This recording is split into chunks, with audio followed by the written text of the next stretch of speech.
नमस्ते मित्रों, स्वागत है हमारे YouTube चैनल मुच्चो वॉइस में। और आज की कथा है महाशिवरात्रि व्रत कथा। तो दोस्तों, कहानी में अंत तक बने रहिएगा। कहानी बहुत ही भक्तिमय होने वाली है। चलिए कहानी शुरू करते हैं। महाशिवरात्रि की कथा का वर्णन शिव पुराण में ही मिलता है। इस कथा के अनुसार पुरातन काल में एक शिकारी था जिसका नाम चित्रभानु था। यह शिकारी एक साहूकार का कर्जदार था। कर्ज न देने पाने की स्थिति में साहूकार ने उसे एक शिवमठ में बंदी बना दिया। संयोग से जिस दिन बंदी बनाया उस दिन महाशिवरात्रि थी। साहूकार ने इस दिन अपने घर में पूजा का आयोजन किया। पूजा के बाद कथा का पाठ किया गया। शिकारी भी पूजा और कथा में बताई गई बातों को ध्यान से सुनता रहा। पूजा कार्यक्रम समाप्त होने के बाद साहूकार ने शिकारी को अपने पास बुलाया और उससे अगले दिन ऋण चुकाने की बात कही। इस पर शिकारी ने वचन दिया। साहूकार ने उसे मुक्त कर दिया। शिकारी जंगल में शिकार के लिए आ गया। शिकार की खोज में उसे रात हो गई। जंगल में ही उसने रात बिताई। शिकारी एक तालाब के किनारे एक बेल के पेड़ पर चढ़कर रात बिताने लगा। संयोग से बेलपत्र के पेड़ नीचे एक शिवलिंग था जो बेलपत्रों से ढका हुआ था। इस बात का शिकारी को कुछ भी पता नहीं था। आराम करने के लिए उसने बेलपत्र की कुछ शाखाएं तोड़ी। इस प्रक्रिया में कुछ बेलपत्र की पत्तियां शिवलिंग पर गिर पड़ी। शिकारी भूखा प्यासा उसी स्थान पर बैठा रहा। इस प्रकार से शिकारी का व्रत हो गया। तभी गर्भिणी हिरणी तालाब पर पानी पीने के लिए आई। शिकारी ने धनुष पर तीर चढ़ाकर हिरनी को मारने की जैसे ही कोशिश की वैसे ही हिरनी बोली, मैं गर्भ से हूँ, शीघ्र ही बच्चे को जन्म दूंगी। तुम एक साथ दो जीवों की हत्या करोगे। अगर ऐसा करोगे तो यह उचित नहीं होगा। मैं अपने बच्चे को जन्म देकर शीघ्र ही तुम्हारे पास आ जाऊंगी, तब तुम मेरा शिकार कर लेना। शिकारी ने तीर वापस ले लिया। हिरणी भी वहां से चली गई।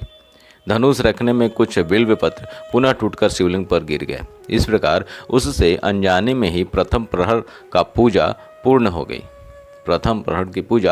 हो गई। कुछ देर बाद एक और हिरनी उधर से निकली। पास आने पर शिकारी ने तुरंत ही धनुष पर तीर चढ़ाकर निशाना लगा दिया। लेकिन तभी हिरनी ने शिकारी से निवेदन किया कि मैं थोड़ी देर पहले ऋतु से निवृत्त हुई हूँ, कामातुर विरहिणी हूँ, अपने प्रिय को खोज रही हूँ। मैं अपने पति से मिलकर तुम्हारे पास आ जाऊंगी। शिकारी ने इस हिरणी को भी जाने दिया। शिकारी विचार करने लगा। इसी दौरान रात्रि का आखिरी प्रहर भी बीत गया। इस बार भी उसके धनुष से कुछ बेलपत्र शिवलिंग पर जा गिरे। इस प्रकार उसके द्वारा दूसरे प्रहर की पूजा प्रक्रिया भी पूर्ण हो गई। इसके बाद तीसरी हिरनी दिखाई दी जो अपने बच्चों के साथ उधर से गुजर रही थी। शिकारी ने धनुष उठाकर निशाना साधा। शिकारी तीर को छोड़ने वाला ही था कि हिरनी बोली, मैं इन बच्चों को उनके पिता को सौंपकर लौट आऊंगी। शिकारी तीर को छोड़ने ही वाला था कि हिरनी बोली, मैं इन बच्चों को उनके पिता को सौंपकर लौट आऊंगी, मुझे अभी जाने दो। शिकारी ने ऐसा करने से इनकार कर दिया। उसने बताया कि दो हिरनी को मैं छोड़ चुका हूँ। हिरनी ने कहा कि शिकारी, मेरा विश्वास करो, मैं वापस आने का वचन देती हूँ। शिकारी को हिरनी पर दया आ गई और उसे भी जाने दिया। उधर भूखा प्यासा शिकारी अनजाने में बेल की पत्तियां तोड़कर शिवलिंग पर फेंकता रहा। सुबह की पहली किरण निकली तो उसे एक मृग दिखाई दिया। शिकारी ने खुश होकर अपना तीर धनुष पर चढ़ा लिया। तभी मृग ने दुखी होकर शिकारी से कहा, यदि तुमने मुझसे पूर्व आने वाले 3 हिरनियों और बच्चों को मार डाला है तो मुझे भी मार दो। देर न करो, क्योंकि मैं यह दुख सहन नहीं कर सकता हूँ। मैं उन हिरनियों का पति हूँ। यदि तुमने उन्हें जीवन दान दिया है तो मुझे भी छोड़ दो। मैं अपने परिवार से मिलकर वापस आ जाऊँगा। शिकारी ने उसे भी जाने दिया। सूर्य पूरी तरह से निकल आया था और सुबह हो चुकी थी। शिकारी से अनजाने में ही व्रत, रात्रि जागरण, सभी प्रहर की पूजा और शिवलिंग पर बेलपत्र चढ़ने की प्रक्रिया पूरी हो चुकी थी।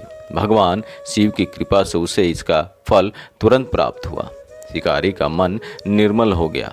कुछ देर बाद ही शिकारी के सामने संपूर्ण मृग परिवार मौजूद था ताकि शिकारी उनका शिकार कर सके, लेकिन शिकारी ने ऐसा नहीं किया और सभी को जाने दिया।